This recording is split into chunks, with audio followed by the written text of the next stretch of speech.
اعظم صاحب آپ کس کے ساتھ کھڑے ہیں؟ فلسطینیوں کے ساتھ یا امریکہ اور اسرائیل کے ساتھ؟ شاید اس کا جواب یہی ہو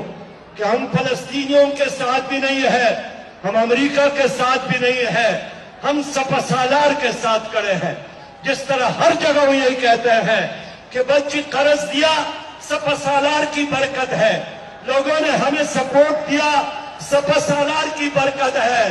تو اس مصنوعی آکسیجن پر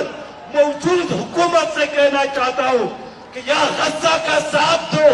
25 کروڑ عوام کی ترجمانی کرو، یا وزیر اعظم استعفا دو، آپ ہماری نمائندگی کے قابل نہیں ہے۔ یہاں اسلام آباد میں تقی عثمانی صاحب، مولانا تقی عثمانی کی قیادت میں ہر مسلک کے عالم نے آ کر فتویٰ دیا کہ جہاد فرض ہے۔ اب جو علماء کی بات نہیں مانتا، اسلام اور دین کی بات نہیں مانتا، اس کا نام جو بھی ہو، اس کو پاکستان پر حکمرانی کا حق حاصل نہیں ہے۔ میں سپہ سالار سے بھی پوچھنا چاہتا ہوں، قرآن کریم کی آیاتیں سناتے ہیں،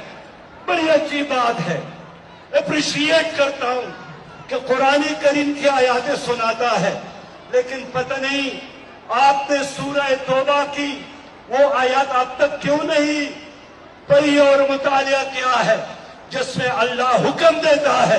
کہ مظلوموں کا ساتھ دو، حکم دیتا ہے کہ فلسطینیوں کا اسی طرح ساتھ دینا چاہیے جس طرح ماضی میں حکمران جو زندہ حکمران تھے انہوں نے کفر کا مقابلہ کیا اور مظلوموں کا ساتھ دیا۔ جناب سپہ سالار صاحب، اگر آپ ان لوگوں کے فہرست میں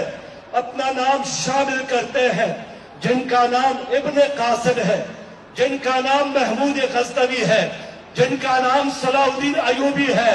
جن کا نام احمد شاہ ابدالی ہے، جس پر امت فخر کرتی ہے، تاریخ فخر کرتی ہے، تو وقت آیا ہے کہ اگر شریف یہ کام نہیں کرتا آپ آگے بڑھیں۔ یہ میرا ایٹم بم، یہ اسلام کا ایٹم بم ہے، یہ پاکستان کا نہیں امت کا ایٹم بم ہے۔ جب پاکستان کو اللہ تعالیٰ نے اتنی پاور بنایا تو ہندوستان اور اسرائیل میں ماتم تھا، فلسطینیوں نے جشن منایا۔ میں نہیں کہتا ہوں ایٹم بم کا استعمال کرو،